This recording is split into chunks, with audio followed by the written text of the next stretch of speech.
Hi, my name is Kira Woods, and I am the owner of UpTracker Software and Consulting.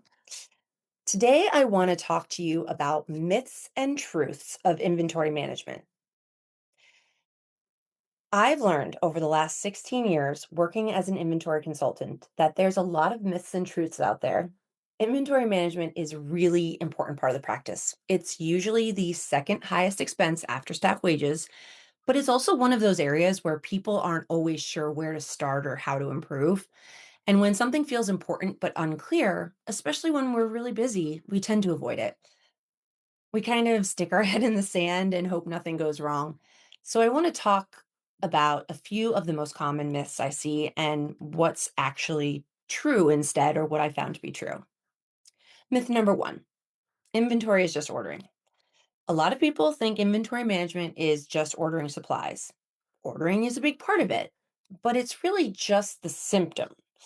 Inventory management is about knowing what you have, what you use, and being able to trust that the system is doing its job. Inventory very rarely fails in a loud way.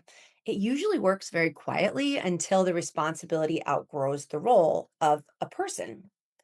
That brings me to myth number two: one person can handle it all. Because most practices rely on that one really capable person to keep inventory running. And that capable person is often dealing with multiple things at the same time. They wear many hats and they usually do a great job for a long time. But if that person leaves or if something happens to that person, having inventory live in that one person's head, it's very fragile. Not because that person isn't doing a great job, but because the responsibility slowly gets heavier than the role. If someone has to be perfect for the system to work, I'm sorry, it's just really not a system. Let's go to myth number three. If you're not running out, we're fine. This is the new pain myth out there. This is something that especially affect busy orthodontic practices. If we're not running out of supplies, we must be fine. Or on the surface, that makes sense. No shortages, no emergencies, no stress, but not running out doesn't mean we're optimized. It can mean we're over ordering. It can mean money is still on shelves instead of being reinvested. It can mean duplicate products across operatories or materials expiring quietly sitting in a drawer somewhere. Inventory doesn't have to create a crisis to create waste. Sometimes the biggest leaks are actually the ones that are very quiet. Next myth is staying under a fixed dollar amount means you're on budget. This is another really common belief that fixed dollar amounts is the way to go for a budget. A practice might say, we just want to keep inventory under, I don't know, let's say $25,000 a month. The challenge is that dollar amount is static. I'm constantly preaching to offices that you need to understand what your percentage of net income is. It doesn't adjust if production increases. And if it's static, it doesn't tighten if production slows. What actually gives you clarity is watching percentages, specifically how those inventory costs relate to net income. Percentages tell you when something is shifting and where to look. It also allows you to compare apples to apples. It might mean identifying raising product costs and knowing which categories to price shop, but it can also reveal when the fees you're charging patients haven't kept up with supply costs. A great example of this was COVID in 2020. Without that responsibility, margins quietly shrink, and static budgeting won't show you that. Next myth is that there's one platform with everybody's best pricing. We all think there must be some ordering platform out there with all of the numbers, right? And there's people who promise it.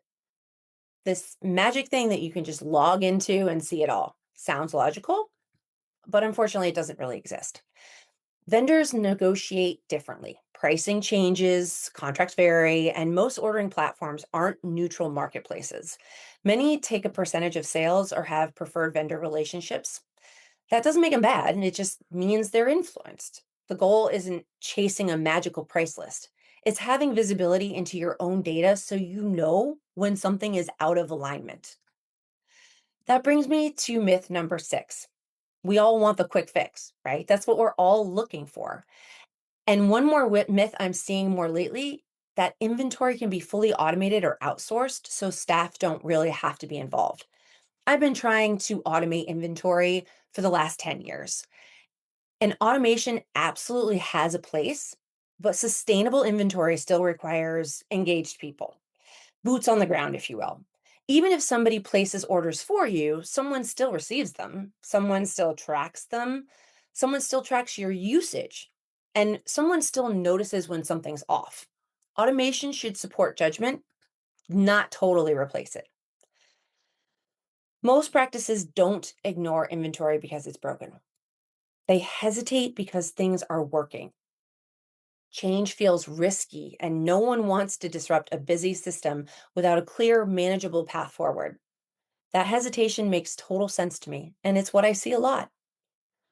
The practices that feel most in control don't overhaul everything, they just do things intentionally. They take baby steps. I cannot stress enough how important it is to take baby steps to really integrate learning and to integrate habits. Offices that succeed, they protect the setup time. They review monthly reports and they align incentives so inventory effort actually matters to their staff. Nothing dramatic, just structured. If inventory has always felt heavier than it should, you're not imagining it. It's really common. We all just don't want to think about it. Inventory very rarely fails loudly and it just drifts quietly. And you've probably been carrying more than you realize. It doesn't have to stay that way though. If you're ready to take control of your inventory in a way that's structured, shared, and actually sustainable, it might be time to explore UpTracker. Not to overhaul everything overnight, don't do that, but to create a system that finally carries the weight for you. I hope this helped.